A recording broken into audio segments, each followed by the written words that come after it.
तर विद्यार्थी मित्रांनो, आपण आता प्राकृतिक भूगोल आणि जगाचा भूगोल पाहिल्यानंतर आता आपण भारताचा भूगोल आणि महाराष्ट्राचा भूगोल पाहत आहोत. जसं की मी वेटेज मेन्शन केलं, भारताचा भूगोल 5 ते 6 क्वेश्चन असतील आणि महाराष्ट्राचा भूगोल एक 3 ते 4 क्वेश्चन असतील. म्हणजे अराउंड 10 क्वेश्चन दोन्ही मिळून अकाउंट करतात, म्हणजेच 20 मार्क्स. आणि हे हातचे मार्क्स आहेत, आपल्याला जाऊ द्यायचे नाही आहेत. पुन्हा पुन्हा सांगतोय मी. बरं, आता भारताचा भूगोल आणि महाराष्ट्राचा भूगोल, जसं जगाच्या संदर्भामध्ये ठळक बातम्या पाहिल्या आपण, की खनिज संपत्ती कोणती आहे, त्याच्यासोबत वातावरण कोणतं आहे, हवामान कोणतं आहे, जंगलं कोणती आहेत, त्याच्या व्यतिरिक्त मृदा कुठल्या प्रकारची आहे, हे तिथं ठळक बातम्या पाहिजे होत्या. पण इथं डिटेलमध्ये बातम्या पाहिजेत. म्हणजे त्याच्यापेक्षा डिटेलमध्ये भारताचं आणि त्याच्यापेक्षा डिटेलमध्ये तुम्हाला महाराष्ट्राचं. म्हणजे महाराष्ट्राचं अगदी सांगायचं झालं तर तालुक्यापर्यंत विचारलेलं. म्हणजे लास्ट इयरचाच प्रश्न बघा, आता चंद्रपूर जिल्ह्यामध्ये कुठल्या तालुक्यामध्ये लोह खनिज सापडतं वगैरे, म्हणजे बांदर असेल, घुग्गुस असेल किंवा तेलवासा असेल, याच्याबद्दल तालुक्यांबद्दल प्रश्न विचारले होते. किंवा त्याच्या व्यतिरिक्त त्याच्यामध्येच ऑप्शन दिला होता वणी, पण वणी हा चंद्रपूरचा तालुकाच होत नाही. बरं, ही एक गोष्ट झाली. किंवा इथे नंदुरबार, धुळे आहे, तर नंदुरबारचे नॉर्थकडून साऊथकडं जे तालुके आहेत त्याचा क्रम लावायला सांगितला होता. म्हणजे काय, की तालुकेसुद्धा विचारू शकतात, तुम्हाला तालुकेसुद्धा माहीत पाहिजेत. बरं, आता आपण भूगोल शिकतो म्हटल्यानंतर आधी भौगोलिक स्थान पाहू. जसं मी तुम्हाला म्हणलं होतं, आडव्या रेषा, उभ्या रेषा, म्हणजेच अक्षवृत्त, रेखावृत्त. तर भारताचं भौगोलिक स्थान आणि महाराष्ट्राचं भौगोलिक स्थान, अक्षवृत्तीय स्थान जर बघायचं झालं, भारताचं 8 ते 37 अक्षांशापर्यंत आहे आणि भारत उत्तर गोलार्धात आहे. म्हणजे 8 उत्तर ते 37 उत्तर. आणि जर रेखावृत्तीय विस्तार बघायचा झाला भारताचा, तर तो आहे बघा 68 ते 97. 68 ते 97 ईस्टमध्ये येतो आपण, ठीक आहे. आणि महाराष्ट्राच्या बाबतीत जर बघायचं झालं, नॉर्थ साऊथ म्हणजे लॅटिट्यूडच्या बाबतीत अक्षवृत्तीय विस्तार जो आहे तो आहे बघा 15 ते 22 महाराष्ट्राचा, 15 ते 22. आणि इकडं आहे बघा रेखावृत्तीय विस्तार 72 ते 80. याच्यावर प्रश्न आला तर येऊ शकतो. त्या व्यतिरिक्त क्षेत्रफळाच्या बाबतीमध्ये जर बघायचं झालं, भारताचं क्षेत्रफळ आहे बघा 32,87,263 चौरस किलोमीटर. आणि तेच महाराष्ट्राच्या बाबतीमध्ये जर बघायचं झालं तर ते आहे 3,07,713 स्क्वेअर किलोमीटर. बरं, दुसरं समुद्रकिनाऱ्याच्या बाबतीमध्ये जर बघायचं झालं, समुद्रकिनारा भारताला लाभलेला आहे 7,517 स्क्वेअर किलोमीटर.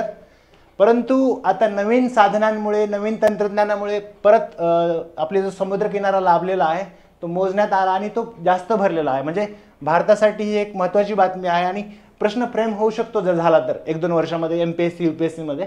तर याच्यामध्ये बघा, भारताची जी 7,517 किलोमीटर समुद्रकिनारा लाभलेला होता, त्याच्यामध्येही मुख्य भूमीला लागून होता बघा 6,100 किलोमीटर. आणि बाकीचं मिळून म्हणजे अंदमान निकोबार किंवा बेटांचा आजूबाजूचं मिळून जे नॉटिकल माइल्स वगैरे अनक्लॉज आपण बघतो इंटरनॅशनल रिलेशनमध्ये, समुद्र कुठपर्यंत ताबा असतो एखाद्या देशाचा, त्याप्रमाणे मग ते बाकीचं मिळून 7,517 किलोमीटर होतं. ते झालेलं आहे बघा आता 11 किलोमीटर. किती? 11,000 किलोमीटर, सॉरी. म्हणजे 7,517 वरून 11,000 किलोमीटर आपला समुद्रकिनारा वाढलेला आहे. म्हणजे खूप मोठ्या प्रमाणात वाढलेला आहे. तसंच महाराष्ट्राच्या बाबतीमध्ये सुद्धा समुद्रकिनारा जे होता ते सुद्धा वाढलेला आहे. 720 वरनं आता जो झालेला आहे बघा 877 किलोमीटर. ते एक गोष्ट लक्षात घ्यायची. बाकी सीमांच्या बाबतीमध्ये सुद्धा प्रश्न विचारला जातो, भारताची किती देशांना लागून सीमा आहे, मग 7 देशांना लागून आहे. किंवा महाराष्ट्राची किती राज्यांना लागून सीमा आहे, 6 राज्यांना लागून सीमा आहे आणि एक केंद्रशासित प्रदेश आहे. मग त्याच्याबद्दलही विचारलं जाऊ शकतं. महाराष्ट्रामध्ये आणखी डिटेलमध्ये जाऊ शकतात. कसं की मध्य प्रदेशाला लागून कुठकुठले जिल्हे आहेत, 8 जिल्हे. किंवा इकडं छत्तीसगडला लागून कुठकुठले 2 जिल्हे आहेत. किंवा इकडं तेलंगणा लागून कुठकुठले 3 जिल्हे आहेत. किंवा इकडे कर्नाटकाला लागून 7 जिल्हे आहेत. तर हे जिल्हे कुठले कुठले आहेत हे व्यवस्थित म्हणजे आपल्याला सांगायचं म्हटलं तर बघा, आता मध्य प्रदेशला लागून जर जिल्ह्याचं बघायचं झालं तर इकडे धुळेपासून, नंदुरबारपासून, जळगाव, अमरावती, त्याच्यानंतर नागपूर, त्याच्यानंतर भंडारा, गोंदिया असे जिल्हे आहेत. नागपूर, गोंदिया, भंडारा. तर मग तसंच ह्या बाबतीमध्ये सुद्धा बघायचं झालं तर सोलापूर, सांगली, कोल्हापूर, त्याच्यानंतर इथं हे नांदेडपर्यंत. नांदेड दोन्ही राज्यांना लागतो, म्हणजे तेलंगणाला पण आणि कर्नाटकाला पण. मग ह्या गोष्टी बघायच्यात. म्हणजे डिटेलिंगमध्ये जायचं आहे. सीमा कुठे कुठे लागतात. गुजरात राज्याला 4 जिल्ह्यांची सीमा लागते. मग कुठकुठल्या जिल्ह्यांची लागते. मग भारताच्या बाबतीमध्ये सुद्धा तेच आहे. म्हणजे आत्ता लास्ट इयरचा 24चाच प्रश्न होता, बांगलादेशच्या संदर्भामध्ये भारताचा प्रश्न होता की म्हणजे भारताची बांगलादेशसोबत नैसर्गिक सीमा आहे अशा पद्धतीचा प्रश्न. परंतु ते तसं नव्हतं, कारण इथं हुगळी गेलेली होती, त्यामुळे आपल्याला वाटू शकतं. म्हणून तर क्वालिटी ऑफ रिव्हिजन महत्त्वाची असते, त्यासाठी म्हणत असतो मी. बरं, हे सीमाच्या बाबतीत बघितलं. मग त्याच्यानंतर कोणत्या देशासोबत सर्वाधिक सीमा आहे, म्हणजे चायनासोबत वाटू शकते आपलं, चीनसोबत सगळ्यात जास्त सीमा आहे तसं नाही, तर बांगलादेशसोबत सर्वाधिक सीमा आहे आपल्या नॅशनल बॉर्डरच्या बाबतीत बघायचं झालं तर. बाकी नेपाळ असेल, भूतान असेल त्यांच्या बाबतीत किंवा पाकिस्तान यांच्या सोबत जी बॉर्डर शेअर केलेली आहे ते किती किलोमीटर आहे, ह्या गोष्टीबद्दल प्रश्न विचारलेले आहेत. आपल्याला पुढे जायचं त्यामुळे फास्ट घेऊया थोडं. तसंच महाराष्ट्राच्या बाबतीमध्ये सुद्धा डिटेलमध्ये जायचं. आता मग राजकीय विभाग केलेले आहेत बघा, वेगवेगळे राज्य असतील, केंद्रशासित प्रदेश असतील, मग ते राज्य निर्मितीचा क्रम विचारला जाऊ शकतो. तसंच महाराष्ट्राच्या संदर्भामध्ये सुद्धा जिल्हा निर्मितीचा क्रम विचारला जाऊ शकतो. किंवा आता लास्ट इयरलाच प्रश्न विचारला होता, ज्यावेळेस महाराष्ट्र राज्य अस्तित्वात आलं होतं त्याच्यामध्ये 2 प्रकार होते बघा. पहिलं होतं द्वैभाषिक महाराष्ट्र राज्य 1956ला आलेलं, आणि दुसरं होतं 1960ला आलेलं मराठी भाषिकांचं संयुक्त महाराष्ट्र राज्य, ज्याच्यामध्ये मराठवाडा असेल किंवा विदर्भ असेल बेरारपासून सेपरेट करून हे एकत्र केले होते. मग याच्यामध्ये टोटल जिल्हे किती आहे, त्याचा जिल्ह्यांचा निर्मितीचा क्रम म्हणजे 81ला जिल्हा निर्मिती झाली होती बघा. तर म्हणजे 81 असेल किंवा 82 असेल, 90ला असेल मुंबईच्या बाबतीमध्ये, किंवा 98ला असेल याच्यामध्ये धुळे नंदुरबारच्या बाबतीमध्ये, किंवा अकोला वाशिमच्या बाबतीमध्ये 99ला असेल, किंवा 2004ला असेल, 2014ला असेल. तर या संदर्भामध्ये जे जिल्हे झालेले त्याचा क्रम कोणत्या जिल्ह्यातून कोणता जिल्हा सेपरेट करण्यात आला, जर आपला प्रतिसाद मिळाला आणि मला संधी मिळाली तर मी नक्कीच हे सगळं तुम्हाला सगळं ट्रिक्समध्ये देईल. तुम्हाला कुठलीही गोष्ट जास्त डोकं लावायचं काम नाही. प्रत्येक गोष्टी जे की तुमच्या रोजच्या व्यवहारामधल्या ट्रिक्स उगाच जोडायच्या म्हणून जोडल्या नाही, तुम्हाला कळेल, त्याचा अंदाज येईल. बरं, आपण पुढे जाऊया याच्यामध्ये. मग याच्यामध्ये वेगवेगळे महाराष्ट्राची विभागणी केलेली आहे किंवा भारताची विभागणी केलेली आहे. कशा पद्धतीची केलेली आहे, तर महाराष्ट्राची विभागणी बघा तुम्ही प्रशासकीय विभागामध्ये केलेली आहे किंवा प्रादेशिक विभागामध्ये केलेली आहे. प्रशासकीय विभाग 6 आहेत, प्रादेशिक विभाग किती आहेत ते 5 आहेत. तर मग ते व्यवस्थित बघायचं. क्षेत्रफळानुसार उतरत्या क्रमाने कोणता प्रादेशिक विभाग किंवा क्षेत्रफळानुसार प्रशासकीय विभाग उतरत्या क्रमाने कोणते आहेत. मग प्रत्येक आता मराठवाडा असेल तर मराठवाड्यामधले जिल्हे क्षेत्रफळाच्या दृष्टीने म्हणजे बीड असेल किंवा त्याच्यानंतर नांदेड असेल, त्याच्यानंतर संभाजीनगर असेल, जालना असेल, त्याच्यानंतर धाराशिव असेल.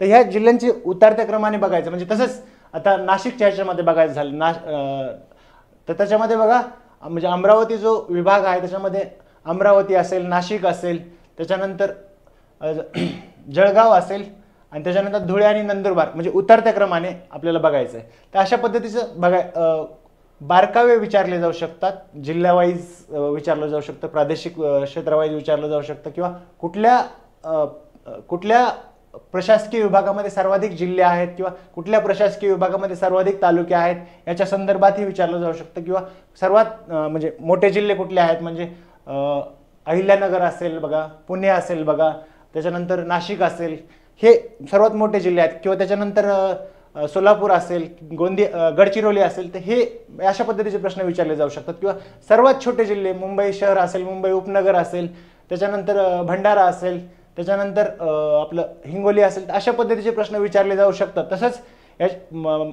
भारताच्या बाबतीत सुद्धा प्रश्न विचारलेले आहेत. बरं, हे झालं प्रादेशिक क्षेत्र झालं किंवा प्रशासकीय क्षेत्र झालं किंवा त्याच्यानंतर भौगोलिक विभाग झाले.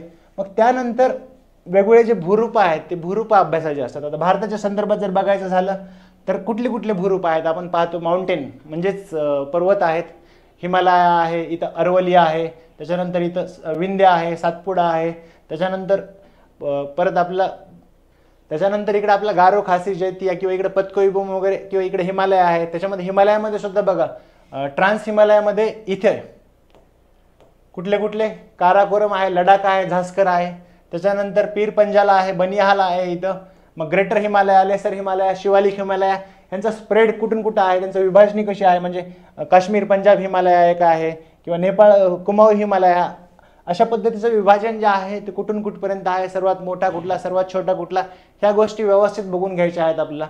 तसंच आता माउंटेनच्या बाबतीमध्ये बघितलं म्हणजे पर्वतांच्या बाबतीमध्ये, तसंच बाकीचेही काही भूरूप आहेत. म्हणजे मैदानी प्रदेश आहे. आता लास्ट इयरचाच प्रश्न होता बघा, उत्तर भारतीय मैदानी प्रदेश जो आहे तो किती टक्के क्षेत्र व्यापतो भारताच्या एकूण ह्याच्यापैकी, मग अशा पद्धतीचा प्रश्न असेल. किंवा त्याच्यानंतर डेक्कन प्लॅटूवरती प्रश्न विचारला जातो नेहमीच. मग हे डेक्कन प्लॅटूचा सरफेस एरिया किती आहे, महाराष्ट्रामध्ये किती आहे, त्याच्यानंतर वेस्टर्न घाट जो आहे ज्वालामुखी प्रक्रियेतून निर्माण झालेला आपला पश्चिम घाट म्हणजे सह्याद्री महाराष्ट्रामध्ये ज्याला म्हटलं जातं, त्या संदर्भात सुद्धा प्रश्न विचारले आहेत.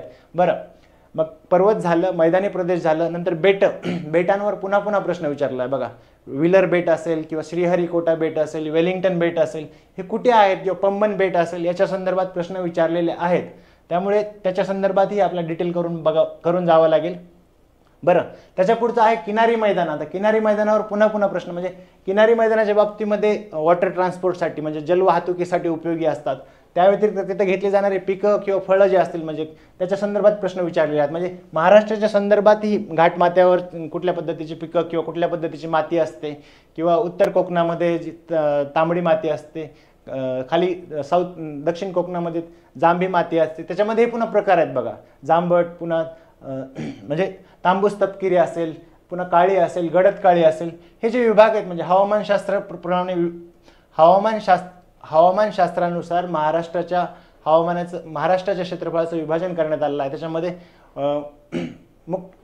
पूर्व विदर्भ असेल किंवा मध्य विदर्भ असेल किंवा मध्य महाराष्ट्र असेल, किंवा त्याच्या पलीकडे गेल्यानंतर आपण तर उत्तर कोकण, दक्षिण कोकण बघितलं. त्याच्यानंतर घाटमाथ्यावरचा प्रदेश असेल किंवा सब माउंटेनियस म्हणजे ज्याला घाटमाथ्याला लागून जो पायथ्याशी जो प्रदेश असतो त्याच्याबद्दल प्रश्न विचारले आहेत. म्हणजे माती असेल किंवा तिथलं पर्जन्यमान किती असेल, त्याच्यासोबतच तिथलं हवामान कशा पद्धतीचं असेल, तिथली जंगलं कशा पद्धतीची आहेत. म्हणजे भारताच्या बाबतीत सुद्धा म्हणजे आपल्याला एव्हरग्रीन म्हणजे सदाहरित वने असतील, म्हणजे ट्रॉपिकल एव्हरग्रीन, त्याच्यानंतर सेमी एव्हरग्रीन म्हणजेच निमसदाहरित वने असतील, त्याच्यानंतर सॅवाना वने महाराष्ट्रात कुठे आढळतात किंवा भारतात कुठे आढळतात, याच्यावर सुद्धा प्रश्न विचारलेला आहे.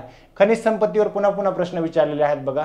खनिज संपत्तीच्या बाबतीमध्ये लोह खनिज असेल, बॉक्साईट असेल, त्याच्यानंतर दगडी कोळसा असेल. मग दगडी कोळसाच्या बाबतीमध्ये पुन्हा त्याच्या पर्सेंटेजनुसार त्याचं कॅटेगरायझेशन केलेलं जे आहे, म्हणजे मॅग्नेटाईट असेल, हिमेटाईट असेल, लिमोनाईट असेल, हे याच्या संदर्भात त्याचं पर्सेंटेज असेल. किंवा आपण याच्या संदर्भात बघतो की लोह खनिज जे आहे त्याच्या संदर्भात पण त्याचं डिव्हिजन आहे, त्याच्या उच्च प्रतीनुसार, कमी प्रतीनुसार 72-70%, त्याच्यानंतर 60% पर्यंत, हे याच्यावर सुद्धा डिटेलमध्ये प्रश्न विचारलेले आहेत. त्या व्यतिरिक्त नद्या हा आवडता टॉपिक आहे बघा. नद्या कुठे कुठे उगम पावतात, म्हणजे ग्लासियर्स ज्याला हिमनग म्हणतो, मग झेमू असेल, काराकोरम असेल, हे असे दिलेले आहेत, किंवा रियालो असेल. तर या हिमनगामधून कुठल्या कुठल्या नद्या उगम पावतात ते विचारलेलं आहे. किंवा अनेक नद्यांचे उगमस्थान भारताच्या संदर्भात विचारले आहेत बघा. म्हणजे कावेरी नदीचं उगमस्थान विचारलेलं असेल, किंवा नद्यांवरती कुठकुठले जलविद्युत प्रकल्प आहेत, किंवा एखाद्या नदीच्या शेजारी कुठकुठले शहर आहेत, तसं जगाच्या संदर्भात सुद्धा विचारलेलं आहे. म्हणजे पॅरिस हे शहर कुठल्या नदीच्या काठी आहे, सायनी नदीच्या काठी आहे, किंवा त्याच्या व्यतिरिक्त दुसरे नायपर नदीच्या काठी कुठलं शहर आहे, किंवा डॅन्यूब नदीच्या काठी कुठलं शहर आहे, जगाच्या संदर्भात विचारलेलं आहे. महाराष्ट्राच्या संदर्भात म्हणाल तर तुम्ही नंदुरबार, धुळे हे शहर कुठल्या नदीच्या काठी, म्हणजे पांझरा नदीच्या काठी असेल, किंवा पवनार शहर धाम नदीच्या काठी असेल, किंवा प्रवरा नदीच्या काठी असणारं संगमनेर असेल. हे अशा पद्धतीचे प्रश्न विचारलेले आहेत. तसंच भारताच्या संदर्भात सुद्धा म्हणजे जलविद्युत प्रकल्प असतील, तिकडे कोयना विद्युत प्रकल्प असेल, किंवा इकडं सर्वात पहिला जलविद्युत प्रकल्प 1897ला ब्रिटिशांनी सुरू केला होता, तो कोणता होता, किंवा बाकीचे जे टेहरी प्रकल्प असेल त्याच्यावर प्रश्न विचारलेला आहे.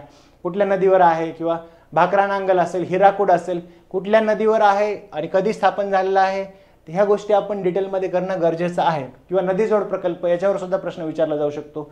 नद्या आणि उपनद्या बघा, आता जे वेगवेगळे नदी खोरे आहेत, इकडे सिंधू नदीचं खोरं आहे, त्याच्यामध्ये झेलम, सतलज, रावी, बियास नद्या आहेत त्याला सप्लिमेंटरी. तिकडे पाकिस्तानातून पण काही नद्या येतात.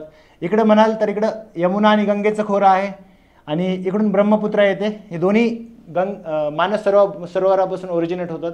मग त्याच्यामध्येही पुन्हा मानस सरोवर, राकस सरोवर यांचे जे ओरिजिन आहेत, यमुनेचं, गंगेचं, मग हे पाहायचं आहे आपल्याला.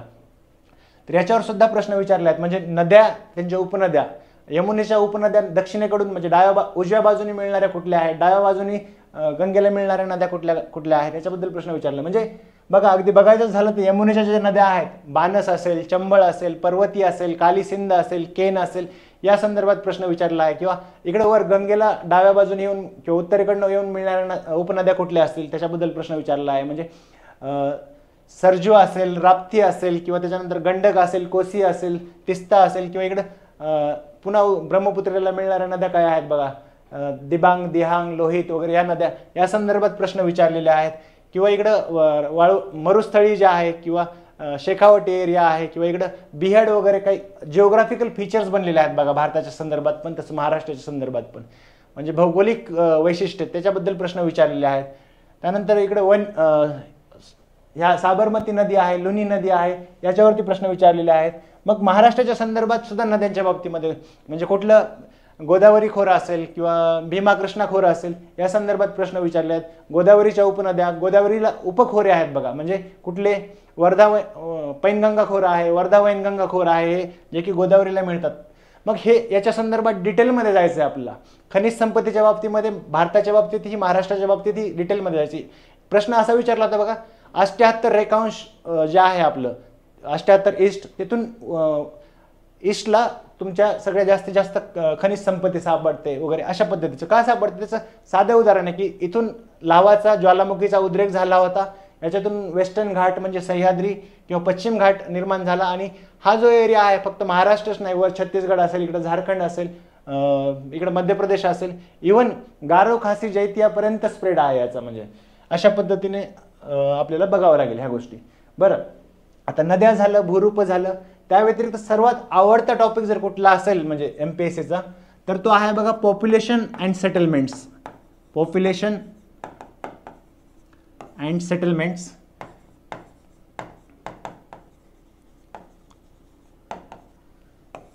ज्याला आपण लोकसंख्या आणि वसाहती म्हणतो. आता लोकसंख्या हा आवडता टॉपिक आहे. मी जसं तुम्हाला सांगितलं की नागरी सेवक म्हणून तुम्हाला सर्वात मोठं काम करायचं असतं की इथले रिसोर्सेस मॅनेज करायचे असतात. इथली लोकसंख्या, इथले नागरिक हे तुमचे देशाचे रिसोर्सेस असतात. तर सेन्सस म्हणजे जनगणना ही नियमितपणे 10 वर्षांनी होत असते. काही गोष्टींमुळे आता थांबलेली आहे, ते 2027 नंतर होणारच आहे. तर ही जी लोकसंख्या म्हणजे जनगणना आहे त्याच्यावरती प्रश्न नेहमीच विचारले आहेत. म्हणजे जनगणनेची सुरुवात अगदी कधी झाली, ही कितवी जनगणना होती, किंवा जनगणनेचे टप्पे कुठले होते, किंवा अंतिम आकडेवारीवरती प्रश्न विचारलेले आहेत. म्हणजे भारताची 2011च्या सेन्सस पॉप्युलेशननुसार भारताची पॉप्युलेशन ही जगाच्या किती % आहे इतक्या डिटेलिंगमध्ये विचारले. म्हणजे पर्सेंटेज, तो प्रश्न कॅन्सल झाला होता. बरं, त्याच्या व्यतिरिक्त काही कंट्रीज दिल्या होत्या बघा, मग त्यांचं population wise, area wise ascending descending ऑर्डरमध्ये लावायचं होतं. तर अशा पद्धतीचं. मग पॉप्युलेशनच्या बाबतीमध्ये आणखी बघायचं झालं तर लोकसंख्याविषयी काही सिद्धांत दिलेले आहेत बघा. म्हणजे TR माल्थस असेल किंवा बाउल्डिंग असेल, किंवा कुणी सांगितलं की लोकसंख्याला इन्कम जनरेट करायला पाहिजे लोकसंख्येने, किंवा त्यांचा लिव्हिंग स्टँडर्ड इम्प्रूव्ह करायला पाहिजे, म्हणजेच राहणीमानाचा दर्जा. हे कोणी वेगवेगळे जे अर्थशास्त्रज्ञ झालेत किंवा त्यांनी जे लोकसंख्येच्या संदर्भात काही मेन्शन केलं त्याच्या संदर्भात प्रश्न विचारले आहेत. बरं, म्हणजे जगाच्या लोकसंख्येसंदर्भात, भारताच्या लोकसंख्येसंदर्भात, महाराष्ट्राच्या लोकसंख्येच्या संदर्भात आपल्या गोष्टी बघायच्या. मग लोकसंख्या वाढीचे टप्पे बघायचे आहेत, वेगवेगळे टप्पे कोणकोणते आहेत, किंवा पॉप्युलेशन एक्सपेन्शनचे जे सिद्धांत आहेत की पॉप्युलेशन आधी बर्थ रेट हाय असतो, डेथ रेट हाय असतो, मग पुन्हा डेथ रेट कमी होतो, बर्थ रेट हाय राहतो, मग दोन्ही खाली येतं, मग रिप्लेसमेंट लेवलपर्यंत येतात. रिप्लेसमेंट लेवल काय आहे ह्याच्यावर सुद्धा प्रश्न पुन्हा विचारलेला आहे. रिप्लेसमेंट लेवल म्हणजे काय विद्यार्थी मित्रांनो, जेव्हा टोटल फर्टिलिटी रेट 2.1 होतो TFR, याच्यावर सुद्धा 2-3 वेळा प्रश्न विचारलेला आहे. म्हणजे अर्थशास्त्रातलं आणि भूगोलातलं जर कंबाईन केलं तर टोटल फर्टिलिटी रेट जो आहे तो किती आहे भारताचा, किंवा किती टार्गेट ठेवलेला आहे याच्यावरती प्रश्न विचारलेला आहे. टोटल फर्टिलिटी रेट 2.1 झाला म्हणजे काय, 2 इंडिव्हिज्युअल एकत्र आले, लग्न केलं त्यांनी, म्हणजे महिला आणि पुरुष, तर हे 2 जण असतात आणि दोघं मिळून जर 2 बेबी प्रोड्यूस करत असतील तर त्यांची म्हणजे किमान पॉप्युलेशन मेंटेन होते सध्या जेवढी आहे तेवढी. पण त्याच्यापेक्षा जर खाली आले म्हणजे 2 पेक्षा खाली, तर मग रिप्लेसमेंट लेवल, मग दोघं पुढे प्रोड्यूस होत नाहीत, म्हणून त्याला टोटल फर्टिलिटी रेटचा रिप्लेसमेंट लेवल म्हणतात या आकड्याला.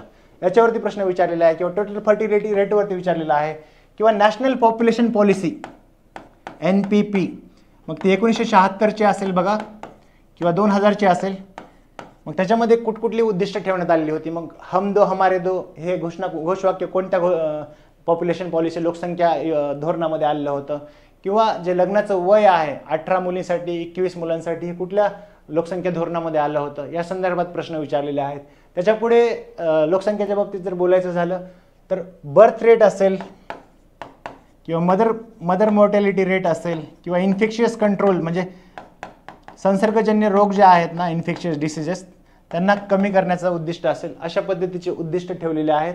आणि त्याच्यासोबतच फॅमिली प्लॅनिंगच्या सुविधासुद्धा उपलब्ध करून दिल्या जातात. तर या संदर्भात आपल्याला बघायचं. मग पुन्हा आकडेवारीकडे येतो. मग आकडेवारी भारताची जनगणना 2011ची जशी झाली होती, किंवा त्याच्या आधीचा जो ट्रेंड राहिलेला आहे, म्हणजे की वार्षिक ग्रोथ किती, वार्षिक दर किती वाढीचा, किंवा दशकीय दर किती आहे वाढीचा महाराष्ट्राच्या बाबतीमध्ये, भारताच्या बाबतीमध्ये, मग राज्यावाईज क्रम कोणता आहे सर्वाधिक लोकसंख्येचा, सर्वात कमी लोकसंख्येचा, महाराष्ट्राच्या बाबतीमध्ये जिल्ह्यावाईज तसं लावता येईल, किंवा कुठं आकडेवारीमध्ये साम्य असेल तर मग जसं की संभाजीनगरचा आणि महाराष्ट्राचं पॉप्युलेशन जो आहे म्हणजे पॉप्युलेशन डेन्सिटी, लोकसंख्येची घनता ती समान आहे वगैरे अशा पद्धतीचे प्रश्न विचारले होते. म्हणजे फक्त आकडेवारी पाहून चालणार नाही, तर तुम्हाला आकडेवारी थोडंफार अनालाइज करावं लागेल. तिथं काही कॉन्स्पिक्युअस गोष्टी असतील ते तुम्हाला प्रोसेस करावे लागतील की हे असं आहे म्हणून, कारण त्याच्यावर क्वेश्चन फ्रेम करण्याची शक्यता असू शकते. मग टी.आर. माल्थसचं सांगितलं होतं किंवा बॉल्डिंगचा सिद्धांत सांगितला होता, याच्याबद्दल प्रश्न विचारलेले आहेत. बरं, मग त्याच्या व्यतिरिक्त आता कुठला जर भाग राहिला असेल तर तो आहे बघा समुद्रकिनारा असेल, किंवा त्याच्यासोबतच जे आपल्या समुद्रकिनाऱ्याच्यासाठी मी इंटरनॅशनल ॲग्रीमेंट सांगितली UNCLOS, United Nation Convention on Law of Sea, त्या संदर्भात बघावं लागेल. किंवा फिशरीच्या बाबतीमध्ये प्रश्न विचारलेला आहे महाराष्ट्र संदर्भात, फिशरी इम्प्रूव्हमेंटसाठी काय करता येईल वगैरे, किंवा कुठल्या योजना आहेत. बरं, याच्यामध्ये काही राहिलं आहे का आपल्याला, तर म्हणजे पॉप्युलेशन आणि सेटलमेंट म्हणजे वसाहती आणि लोकसंख्या हा महत्त्वाचा टॉपिक आहे, लक्षात ठेवायचा आहे. याच्यावरती पुन्हा पुन्हा प्रश्न विचारले जातात. आणि वसाहतीबद्दल स्पेशली 2-3 वर्षामध्ये खूप जास्त प्रश्न येतात. मग त्याच्यामध्ये म्हणजे अर्बन सेटलमेंट कुठल्या प्रकारच्या असतात, म्हणजे शहरी कशा प्रकारच्या वसाहती असतात, किंवा माउंटेनियस रिजनमध्ये पर्वतीय प्रदेशामध्ये कशा प्रकारच्या वसाहती असतात, म्हणजे पर्वतीय प्रदेशामध्ये कॉम्पॅक्ट असतात का, जवळजवळ असतात का नाही, किंवा अर्बनमध्ये डिस्पर्स्ड असतात का, म्हणजे विखुरलेले असतात का नाही, मग अशा पद्धतीचे प्रश्न विचारलेले आहेत. बरं, पॉप्युलेशनमध्ये जर बघायचं झालं तर अजून सेन्सस टाउन म्हणून क्वेश्चन विचारला होता बघा. सेन्सस टाउन म्हणजे शिरगणतीत शहरे काय असतात, किंवा MMRDA जे आहे त्याची स्थापना कधी झाली होती, त्याचा अध्यक्ष कोण असतात, मुख्यमंत्री असतात, स्थापना 1975ला झाली होती, याच्याबद्दल प्रश्न विचारलेला आहे. तर अशा रीतीने सर्वतोपरी आपण कव्हर करण्याचा प्रयत्न केलेला आहे. त्या व्यतिरिक्त महाराष्ट्राच्या संदर्भात काही माउंटेनियस रेंजेस आहेत बघा, म्हणजे पर्वतरांगा आहेत, म्हणजे सातमाळा असेल, सातमाळा अजिंठा असेल, किंवा त्याच्यानंतर हरिश्चंद्र बालाघाट असेल, त्याच्यानंतर महादेवाची डोंगररांगा असेल. मग महाराष्ट्राच्या संदर्भातही वेगवेगळ्या जिल्ह्यामध्ये वेगवेगळ्या टेकड्या आहेत, डोंगररांगा आहेत. म्हणजे इकडं गडचिरोलीमध्ये बघायचं झालं तर गरमसूर वगैरे टेकड्या आहेत, किंवा इकडं नागपूरकडे इकडं पिळकापूर वगैरे अशा काही टेकड्या ज्या आहेत, म्हणजे बामनोली डोंगर असेल, किंवा आगाशिव डोंगर असेल, किंवा जे वेगवेगळे पठार आहेत, जतचं पठार असेल, मांजरा पठार असेल, तर या संदर्भात पुन्हा पुन्हा प्रश्न विचारलेले आहेत. तर डिटेलमध्ये आपलं व्यवस्थित रिव्हिजन करून जायचं आहे. 1 दिवस देऊ शकता तुम्ही या विषयासाठी.